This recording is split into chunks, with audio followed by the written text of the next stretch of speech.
London's Abbey Road studios are the holy of holies for the recording industry. From the Beatles to U2, Pink Floyd to Kanye West, musical history is made in this place.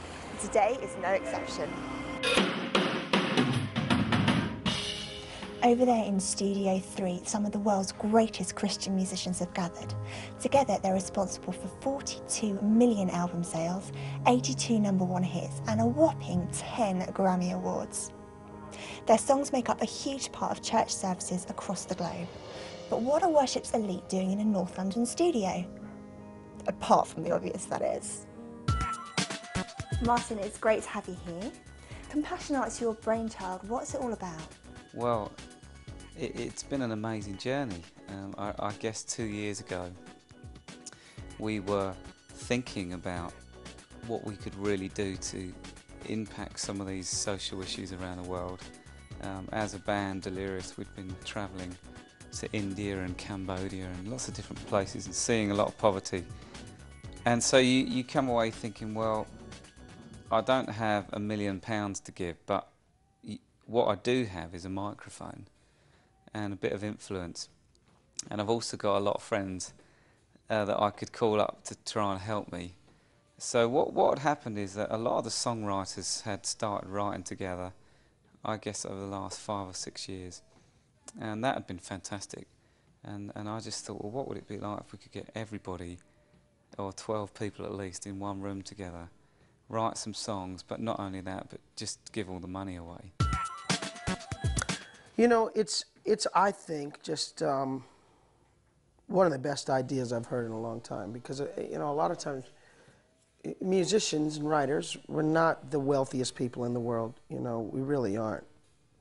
But the assets that we do have, it's almost hard to remember, wait, you know, I have a lot of potential, you know, value in the sense of you write a big song, it gives back. So when Martin called me about 18 months ago and he said, hey, we're thinking of doing this and we're going to do it in, you know, like 18 months from now, I said, yeah, man, I'm in. And he said the whole caveat is that everything we write, everything, every dime, every writer's share, publisher's share, etc., is going to go to this charity and to this trust. And so in our industry, you know, when you combine a Michael W. Smith and a Darlene Zschech and a Stephen Curtis Chapman and a Martin Smith, you know, people are going to be interested in buying it. That could potentially give millions of dollars to a particular trust. It's just, it's a great idea. I wish I would have thought of it. So for you, what is the relationship between art and justice? So how do they kind of go together? I think art has a way of kind of waking us up, you know, whether it wakes up our souls. I think painting and music and dancing, it just sort of, it kind of doesn't end run around our minds sometimes. It goes right to our hearts, you know, we're just like moved. And so to be able to go beyond just entertainment or something, you know, typically art is used just to entertain people, but to try to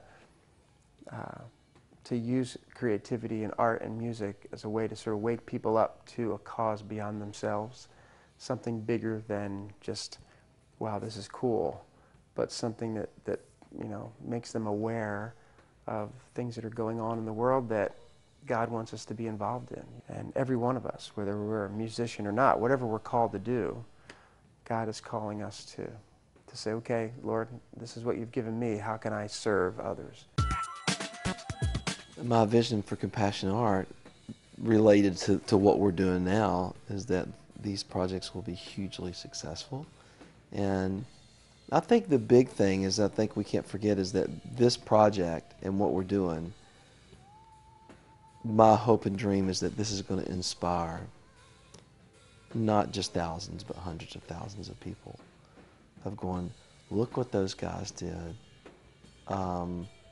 And they did it for this, and they have a heart for the poor and for justice and for those who are suffering. It will just, this album will go, you know what? I need to go do something for somebody else. I need to start pouring my life into somebody else. And I think if you get the church as a whole that would do that, we potentially have, potentially could affect millions of people. And if they start being proactive about giving their lives away, and it might not be music, it could be a lot of things. You don't have to go to Africa to look for the poor. They're in your own backyard. There's somebody hurting just around the block. You get millions of people who do that, and tell you what, the world will change. Well, from the sounds of things, we're not going to have too long to wait. The new album will be in stores in time for Christmas. Now, this is a world first. CompassionArt has managed to unite this generation's greatest songwriters in a project it hopes will redefine the term charity record.